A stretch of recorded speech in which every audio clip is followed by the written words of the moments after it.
Good morning বন্ধুরা, সবাই কেমন আছো? আশা করি সবাই খুব ভালো আছো, সুস্থ আছো। তো এখন বাজে প্রায় 9টা বাজতে গেল, 9:45 মতন বাজে। তো এখন আমি আর নেহা বেরিয়েছি, আমরা যাচ্ছি স্টেশনে, ট্রেন ধরবো। আজকে একটা বিশেষ উদ্দেশ্যে বেরিয়েছি আর কি। তো দেখা যাক কতদূর কী হয়। বৃষ্টি পড়ছে সকাল থেকেই। তো এখন যাওয়া যাক। আজকে একটা খুব খারাপ ঘটনা ঘটেছে, যেটা তোমাদের সঙ্গে আমি অবশ্যই শেয়ার করব। প্রথমে ভেবেছিলাম যে শেয়ার করব না, কারণ এরকম ধরনের ঘটনা শেয়ার না করাটাই হয়তো ভালো। কিন্তু তবুও মনে হলো যে না, শেয়ার করি, কারণ সব কিছুর পেছনেই কিন্তু ভালো কিছু থাকে, ভালো কোনো মেসেজ থাকে। তো আজকে যে ঘটনাটা ঘটেছে সেটা চিন্তা করলে দেখা যাবে, বা অ্যানালাইসিস করলে দেখা যাবে যে না, যেটা হয় সেটা ভালোর জন্যই হয়।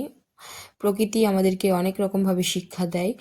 তো আজকে যেটা হয়েছে সেই ঘটনা তোমাদেরকে একটু বলি। তার আগেই দেখো কত সুন্দর প্রাকৃতিক সৌন্দর্য, একটা বিশাল বড় ঝিল, যেটা আমি নৈহাটি থেকে ব্যান্ডেল যাওয়ার সময় পড়লো আর কি। তো হুগলি ঘাট থেকে এখন ব্যান্ডেলের দিকে যাচ্ছে, তখন আমি ভিডিওটা ক্যাপচার করলাম। হ্যাঁ, এবার তোমাদেরকে এই ঘটনাটা বলি। অ্যাকচুয়ালি আজকে যখন সকালে ফার্স্টে তোমাদের সঙ্গে কথা বললাম, তারপরে স্টেশনে গিয়ে দেখলাম যে ট্রেনটা ঢুকে গেছে অলরেডি। আর আমি সাথে সাথে ট্রেনে উঠতে বাধ্য হয়েছিলাম, কারণ নৈহাটি ব্যান্ডেলের যে ট্রেনটা সেটা তারপরেই, মানে সাথে সাথেই ছিল আর কি। আর তারপরে অনেকটা টাইম পরে আর একটা ট্রেন। তো যার কারণে আমাকে ওই ট্রেনটাই ধরতে হয়েছিল। আমি টিকিট কাউন্টারে গিয়ে টিকিট কাটতে পারিনি। আর আমার মোবাইলে একটা টিকিট কাটার অ্যাপ ছিল, সেটা থেকেও কাটতে পারিনি, কারণ কোনো রকম কাজ হচ্ছিল না। এবার যেহেতু ট্রেনটা আমার ঢুকে গেছিলো আর আমাকে ওটা আর্জেন্ট ধরতেই হবে, সেই কারণে আমি টিকিট না কেটেই ট্রেনে উঠে পড়েছিলাম, অনেক রিস্ক নিয়ে।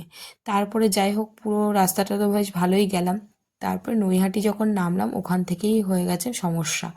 ওখানে টিটি ধরেছে। টিটি ধরার ফলে তো বুঝতেই পারছো কেমন একটা বাজে পরিস্থিতি মানে শিকার হতে হয়। যাই হোক, অনেকটা টাইম ওখানে গেছিলো। আর যেটা হয়েছে সেটা আমাকে ফাইন দিতে হয়েছিল, কিন্তু কিছু করার নেই, ভুলটা আমারই ছিল। আমার টিকিটটা কেটেই ওঠা উচিত ছিল, বাট উঠিনি। কি আর করা যাবে, এভাবেই মানে আজকে সকালটা খুবই খারাপভাবে কাটলো। আর তারপরে আমি চলে এসেছি এখানে ব্যান্ডেল স্টেশন। আর ব্যান্ডেল থেকে আমি এখন যাব শ্রীরামপুর।